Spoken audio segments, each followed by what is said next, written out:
Jason, we got off topic. I think enough people are in. Do you want to say words about words that were said today? I do. All right. So I want to start with the quote I personally found the most interesting today. Quote, I want to be throwing Lombardi trophies across boats. That's what Jameis Winston said on watching the Buccaneers win the Super Bowl. I don't know. I'm joking. Obviously, the conversation we're talking about is the press conference from Kyle Shanahan and John Lynch. A lot was said. I don't even think we're going to have the time to really touch on everything that was said. Unless you guys want to give us like 2 hours, I could read the transcript if we really want to get that deep. But Jason, outside of Kyle Shanahan's love for Kirk Cousins, oh man, I don't know what was your big takeaway, because as I said earlier with the clubhouse, it was fun to hear what other people took words as. So I kind of want to see what you overall took it as and see how we line up. So what was your overall takeaway from the John Lynch, Kyle Shanahan press conference today? That I want to find someone who loves me the way that Kyle Shanahan loves Kirk Cousins. Like, he had to stop himself. He got to a point where he even said, all right, I don't even want to talk about it, any other player or anything like that at this point. First of all, that Kirk Cousins, to give a little context, and I'm just being funny. That first question to him, it kind of got him a little bit upset. You could see that he was a little bit flustered that he had to answer that same question again, almost like, okay, yeah, you got me. That was the wrong way to look at it. And that's the way he was looking at it. But then he started to go effusive with his praise on Kirk Cousins, and he just was going on, and he took a good portion up, and I sat there just laughing. I'm like, this is so on brand for Kyle. One more thing that I saw from my coach and John Lynch. My coach is happy. His beard is flourishing. He got that Brian Wilson jet black hair. Of course. I know this has nothing to do with X's and O's and coaches. He was so drippy at this press conference, man. I'm just like, your coach could never, not Cliff Kingsbury, not Sean McVay. Your coach could never be as dripped out as Kyle Shanahan. No, but honestly, it was really good to get the transparency. And that's really what you should, everything was, they didn't mess around with what they were talking about. You listen, we spoke to Jimmy Garoppolo about this. I think the quotes that I was trying to take while, we're watching it and you're trying to tweet them out.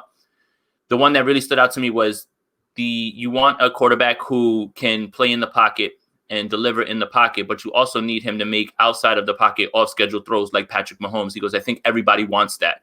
And that's the statement right there that I took, because, there's another quote out there about Kyle Shanahan saying that he's completely changing his way and he's changing the way that he evaluates. And that statement is very much lending itself to that idea. Like when you listen to him talk, it's clear that he's figuring out, hey, maybe this is where I thought about, quarterbacks then.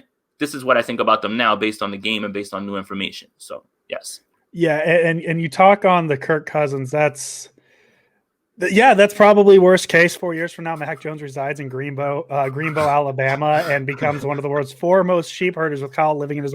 That's worst case, Mac Jones. I would agree. We'll talk about Mac Jones here in a minute. Thank you, Matt. Thank you for the donation, Matt. Appreciate you, bro. Appreciate it. But your point on the Kirk Cousins quote. So I have a transcript of the whole thing today. I don't have exactly who asked the questions, unfortunately, so I apologize for that. Whoever asked this question, I'm sorry.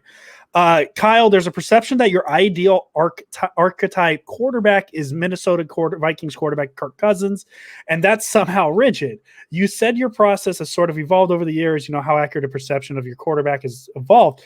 And so he starts off by saying, I know I change numbers. Sometimes there's 5, sometimes say 10. He talks about he likes guys with off-schedule plays, names Patrick Mahomes, essentially says, I want elite guys, which isn't a wild thing to say. But then he goes a whole half of the answer to say my prototypical guy is someone like Kirk Cousins. I mean, that's just, everyone knows my history with Kirk. We draft him in the 4th at Washington. I got to coach him for 3 games. We were fired. I left. And he's just talking. He was going to be the guy until we got Jimmy. And he says all these things and he ends it with, I know I'm not allowed to talk about other players, but Kirk's a hell of a player, and a lot of the people would be lucky to have a quarterback like that. It warms my heart how much this man loves Kirk Cousins. And I'm not even the biggest like Kirk Cousins guy. I've grown on him the past couple of years. I was definitely in the camp of like, I would rather have Garoppolo than Cousins. Things have changed a little bit since then. Yeah. But man, like being in the relationship I just want my girlfriend to say things about me that Kyle Shanahan says about Kirk Cousins. So look, I love it so much.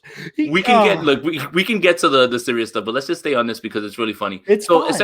essentially what it looked like for me, what that was closure for Kyle.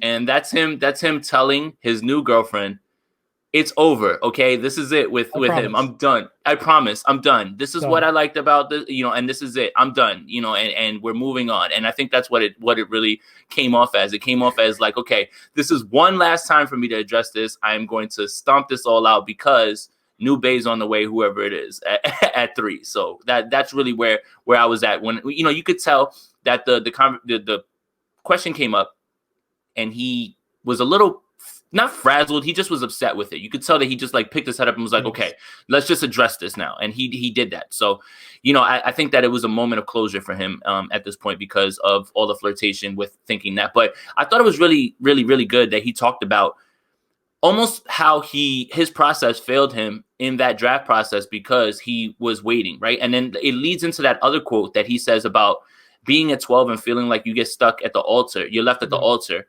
And that's what I was talking about. So again, you have to give him credit. Say what you want about that time. You passed on this, this, and this, but you didn't change. You changed. You didn't stick with that. Again, not beating your head against the wall, expecting different results. Like he has evolved and he understands where the game's going. And that's what we talked about when we did the emergency pod. Yes. What you should be excited about. The result is going to be whatever it is, because we don't know. There are many results that can happen from all this, but the process is right now. And that's really what it is.